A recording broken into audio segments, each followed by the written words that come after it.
Fala galera, beleza? Marlos Gamelock mais uma vez aqui com um The Basic que eu particularmente não gostaria de falar porque é praticamente uma heresia o assunto que vamos abordar hoje. Vocês lembram um tempo atrás que eu conversei a respeito daquela lei universal, se transforma, é transforma, se não transforma, não é transforma? Então, hoje nós vamos falar sobre a heresia máxima que a Hasbro inventou para a linha dos Transformers. Transformers que não se transformam. E eles vão contra totalmente essa lei máxima universal. Tá, mas quem foi que disse isso aí? Não, peraí, cara. Quem te chamou aqui? Ué, mas é tu que tá insistindo nessa historinha, velho. Não, mas essa é uma lei universal, é sim. Não, nada a ver. Se na caixa tá escrito Transformers... Mas não transforma, Transformers. cara. Não transforma. Ah, então liga pra Hasbro e chora, criança. Não. Meu, não se transforma, tem The Basics deles... transforma, ó. Então... Fica a dica, né? Tá. Então... Como? Não ouvi direito. Repete, por favor. Tá bom. É Transformer então. Caraca, sim. Sim, mais meritíssimo. Tô me retirando. Valeu, galera. Falou, tchau. Então é isso, galera. O assunto de hoje são os Action Masters. Aqueles carinhas que são apenas bonequinhos, né? Então, um abraço pra vocês. Se você não tá inscrito, se inscreva no canal, curta, compartilhe, ative o sininho para você receber novos vídeos. E é isso, galera. Grande abraço. E não se esqueça, hein? Nova Cybertron tem uma página no Facebook, tá bom?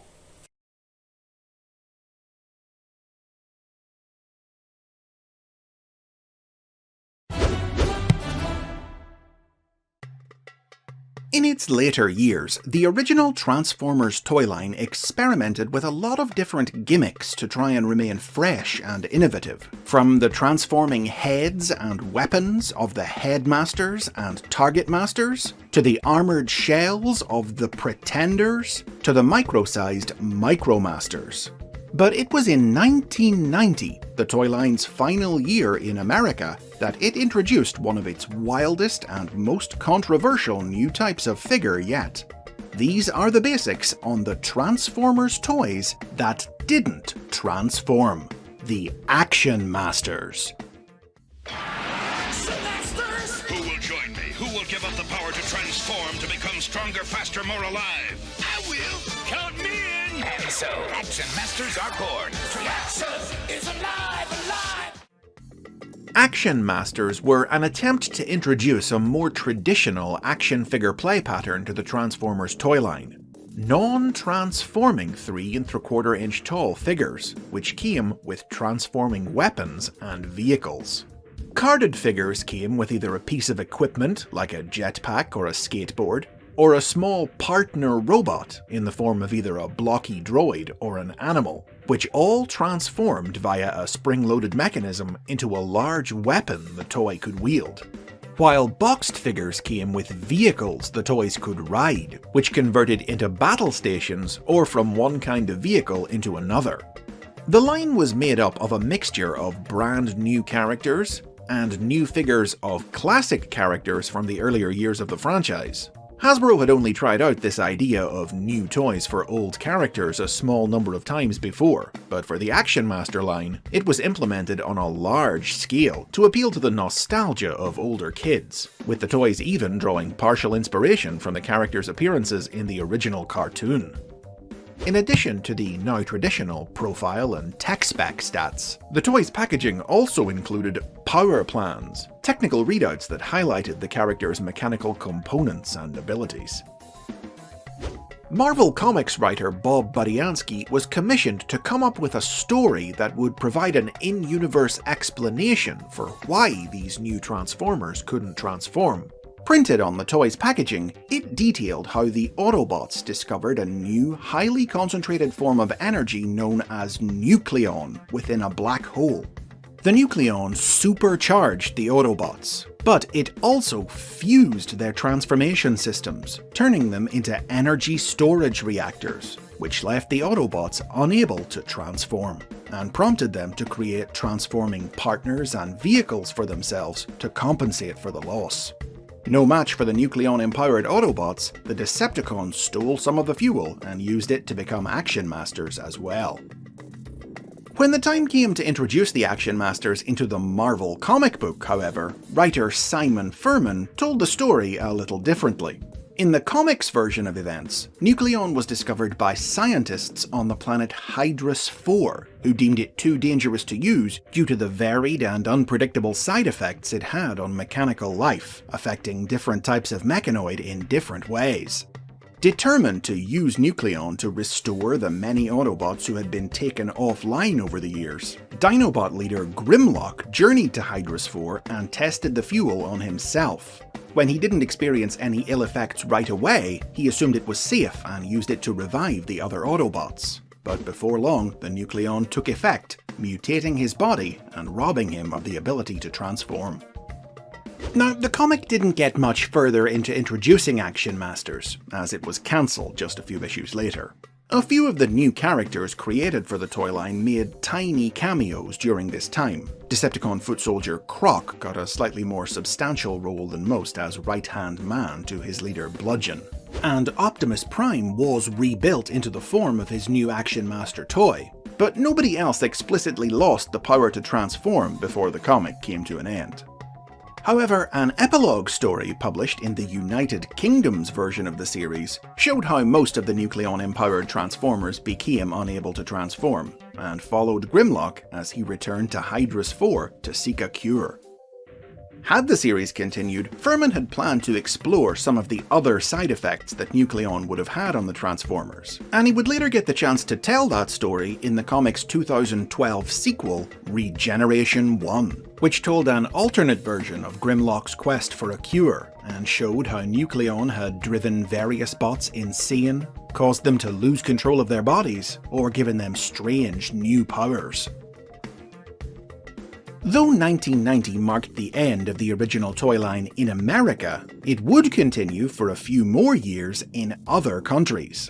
Hasbro's Japanese partner Takara didn't release the Action Masters in their markets at all, but Hasbro doubled down on the gimmick in Europe and Australasia, releasing an exclusive second assortment of Action Masters in those markets in 1991. Which all came with partners and vehicles that transformed into armour for the figures to wear, the largest taking the form of battery-powered, motorised exosuits.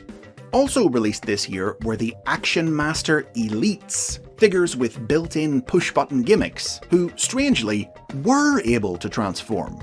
Exactly what the story behind these guys was never explained. Now, it's important to stress that Action Masters weren't just some spin-off or line of tie-in merchandise. They were the main Transformers toy line for 1990, and that's a big part of the reason that, historically speaking, they don't have the greatest reputation with fans. The decision to abandon the central gimmick of the franchise was widely unpopular, and the fact that the American toy line ended after their release has often led to them being blamed for killing the series.